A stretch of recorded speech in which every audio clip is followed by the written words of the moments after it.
भारत एक ऐसा राज्य है जिसे घूमने निकलेंगे तो कई ऐसी जगहें देखने को और कई ऐसे किस्से सुनने को मिलेंगे जो आपको हैरान कर देंगे। लेकिन कुछ जगहें तो इतनी अजीब हैं कि विज्ञान भी उनके आगे हार मान चुका है।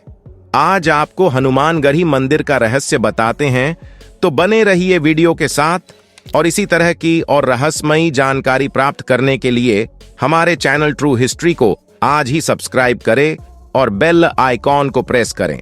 दोस्तों, तब क्या हुआ जब 400 साल पुराना हनुमानगढ़ी मंदिर का तहखाने खोला गया। इस तहखाने के अंदर जो मिला उसने सबके रोंगटे खड़े कर दिए। हनुमानगढ़ी मंदिर के उस प्राचीन तहखाने में जो दिखा उसे देख आप भी दंग रह जाएंगे। सालों से बंद पड़े उस रहस्यमयी तहखाने से जो सबूत प्राप्त हुए हैं उन्होंने अच्छों के होश उड़ा दिए हैं, क्योंकि वहां से जो वस्तु प्राप्त हुई है वह रहस्यमय होने के साथ साथ विवादित भी है।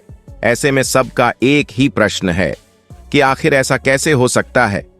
वास्तव में हनुमानगढ़ी के उस पुराने तहखाने से मिली वह वस्तु एक मुसलमान के हनुमान भक्त होने के सबूत दे रही है।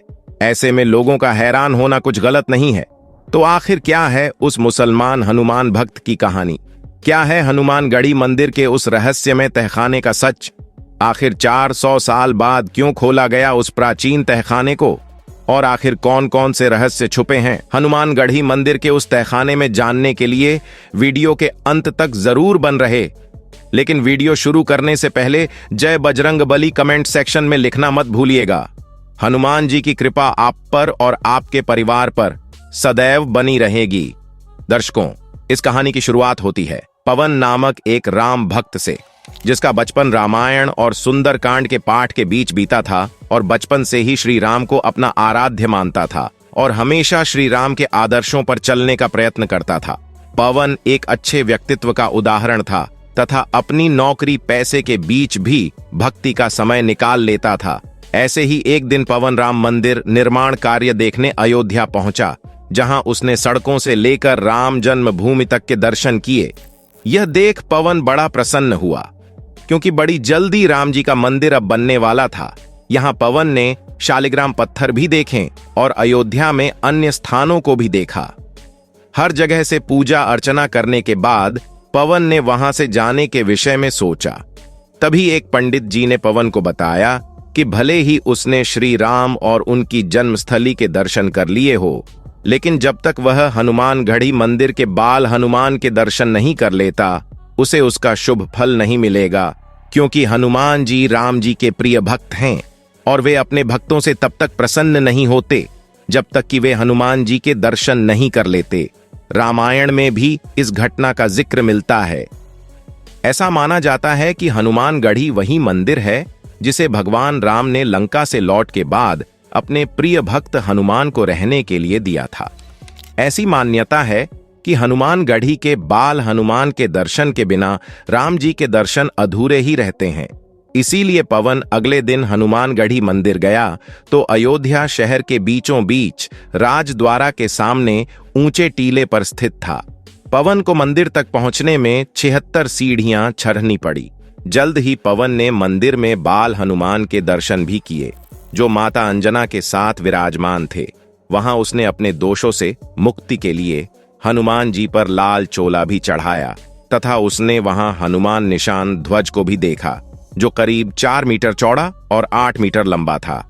मान्यता के अनुसार हर पूजा से पहले हनुमान निशान राम जन्मभूमि स्थल में ले जाया जाता है, जहां पर सबसे पहले इसकी पूजा की जाती है। इस निशान को एक साथ 200 लोग राम जन्मभूमि तक ले जाते हैं। इसके बाद पवन मंदिर की परिक्रमा करने लगा और मंदिर से उतरकर आसपास घूमने लगा। तभी उसकी दृष्टि एक बंद कमरे पर पड़ी, जिसके दरवाजे बहुत पुराने लग रहे थे।